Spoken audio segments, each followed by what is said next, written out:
ये कहानी है जी एक बागी लड़के की, जो अपने बाप की ईमानदारी, उसके असूलों और अपने घर की गुर्बत की वजह से तंग है, जिसकी वजह से उसके घर का कई महीनों का किराया तक नहीं अदा किया गया। इस बागी लड़के का नाम है जी बल्लू बलराम, जिसे संजय दत्त ने निभाया है और ऐसा निभाया है कि तारीख रकम कर दी। उस दौर में 1993 में जब ये मूवी रिलीज़ हुई, शायद ही कोई ऐसा घर था जहाँ पे इस मूवी के डायलॉग्स और गाने ना लगाए जाते हों। आज तक लोग सुनते हैं। बल्लू अमीर बनने के लिए जुर्म की दुनिया में कदम रखता है। वहाँ उसकी मुलाकात होती है रोशी महानता से, जो इसे पुलिस और सिस्टम के खिलाफ करता है, और देखते ही देखते कुछ ही अरसे में बल्लू बलराम इस जुर्म की दुनिया का बेताज बादशाह बन जाता है। आखिरकार एक दिन अपने ही किसी कोलीग की गलती की वजह से पुलिस के हाथों पकड़ा जाता है, और यहीं से फिल्म की होती है शुरुआत। और यहाँ से बल्लू बलराम का और पुलिस इंस्पेक्टर राम सिन्हा का टाकरा होता है, और इन दोनों के बड़े मज़ेदार किस्म के डायलॉग्स, किस्से और स्क्रीन शेयरिंग है। राम सिन्हा जो करप्ट सिस्टम के सख्त खिलाफ है और वो अपने मुल्क को इन दहशतगर्दों से पाक करना चाहता है, वो अपने मिशन पे डटा हुआ है। तो दूसरी तरफ बल्लू बलराम, जिसके लिए उसका बॉस रोशी महानता और उसका ये सिस्टम वही उसकी दुनिया है और उससे जान से भी अजीज़ है। उसके ऊपर वो हर्फ नहीं आने देगा, उसका नाम लीक नहीं करना चाहता किसी भी कीमत पे। और इसी टसलबाजी में इन दोनों के दरमियान की जो केमिस्ट्री है उसने तारीख रकम कर दी है। बल्लू बलराम को मेंटली और फिजिकली इतना स्ट्रॉन्ग दिखाया गया है कि आम तौर पे 3 ही तरीके होते हैं मुजरिम से जुर्म उगलवाने के या कोई भी बात का पता चलवाने के लिए। पहला तरीका लालच, दूसरा तरीका मार और तीसरा तरीका प्यार। ये तीनों तरीके राम सिन्हा इस बल्लू बलराम पे आजमा चुका है। सबसे पहले इसको लालच देने की कोशिश करता है। वो कहता है कि अगर तुम अपने बॉस का नाम और पता हमें बता दोगे, हम तुम्हारी सज़ा 20 साल से कम करके 2 साल की कर देंगे। इस पे वो देखता है कि बल्लू बलराम वो इसकी बात नहीं मानता, अपने बॉस का नाम और पता नहीं बताता। फिर दूसरा तरीका है जी मार का। राम सिन्हा बल्लू बलराम को इतना मारता है कि इसकी जगह कोई और होता तो वो फौरी तौर पे अपने बॉस का नाम और पता बता देता, लेकिन इस तरफ तो बल्लू बलराम था। तीसरा तरीका है प्यार का। तो वो प्यार से उगलवाने की कोशिश करता है, उसके लिए दूध लेके आता है, उसको अपना भाई कहता है और उसको कहता है कि देखो तुम मेरे भाइयों की तरह हो। ये सब कुछ अगर मेरा भाई भी होता मैं उसको भी समझाने की कोशिश करता।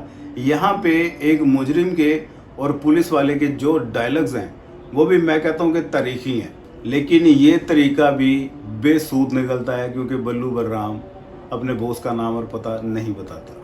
राम सिन्हा अब इसे अपनी ज़िद बना लेता है। अब उसकी ज़िंदगी का मकसद सिर्फ बल्लू के बॉस का नाम और उसका सुराग लगाना। नाज़रीन, कहानी में ट्विस्ट उस वक्त आता है जब बल्लू बलराम राम सिन्हा की जेल से फरार हो जाता है। मीडिया, अवाम और पूरी दुनिया ही पुलिस को नाकाम तस्वुर करने लगते हैं, और यहाँ से फिर एंट्री होती है हमारी हीरोइन की, गंगा गंगोत्री देवी, जिसका किरदार माधुरी जी ने निभाया है। और माधुरी जी की अदाकारी से तो आप सब लोग वाकिफ़ ही हैं, उन्होंने भी इस किरदार में जान डाल दी। गंगा बेसिकली एक पुलिस ऑफिसर है, लेकिन वो बल्लू बलराम और उसके गैंग को पकड़ने के लिए नाचने वाली का एक किरदार अडोप्ट करती है। डिफरेंट जगहों पे वो जाके अपने थिएटर लगाती है, शो करती है कि कहीं से मुझे बल्लू बलराम का और उसके गैंग का पता चले। आखिरकार एक जगह पे वो जहाँ पे शो करती है वहाँ पे उसका टाकरा बल्लू बलराम से हो जाता है। बल्लू बलराम को गंगा पसंद आ जाती है और वो उसे अपने गैंग में शामिल कर लेता है, और इस तरह गंगा बल्लू के गैंग में शामिल होके इसकी मुखबरी पुलिस वालों को करना शुरू कर देती है। लेकिन जल्द ही बल्लू बलराम को इसकी असलियत का पता चल जाता है। अब वो गंगा को अपनी हिफाजत और अपनी ढाल के लिए इस्तेमाल करता है।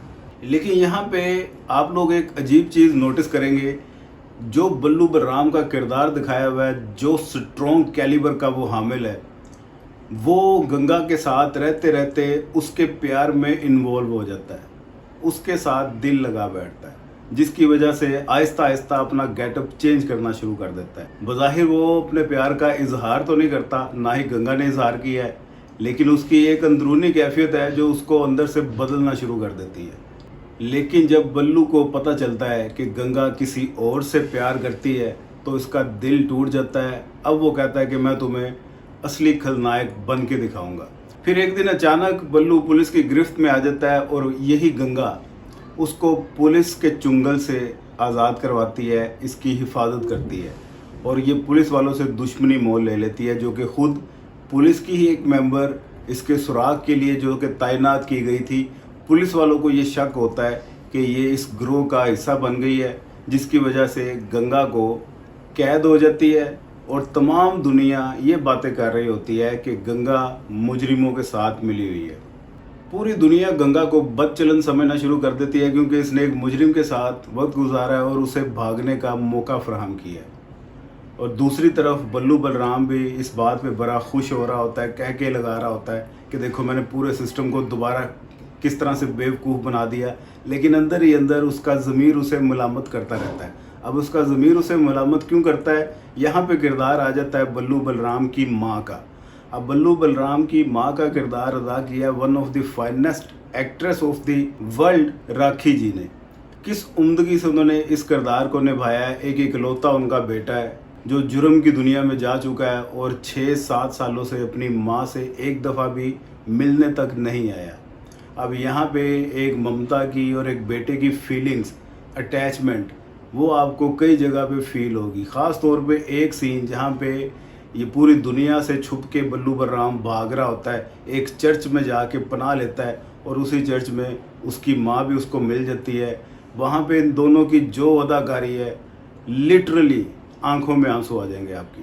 खैर, एक तरफ अब पूरी दुनिया का बेताज बादशाह बल्लू बलराम बन चुका है। इसको ऑफिशियली माफिया ने डिक्लेयर कर दिया है कि हम सब का हेड ये है।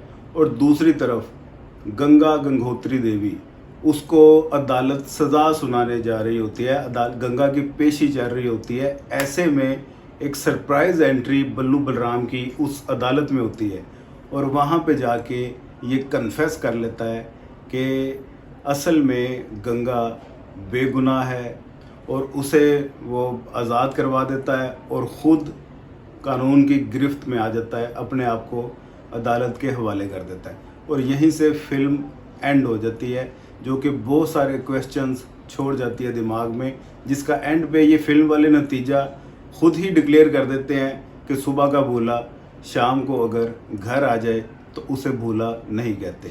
इसके अलावा भी इसमें 3 से 4 बड़े मज़े के लेसन हैं।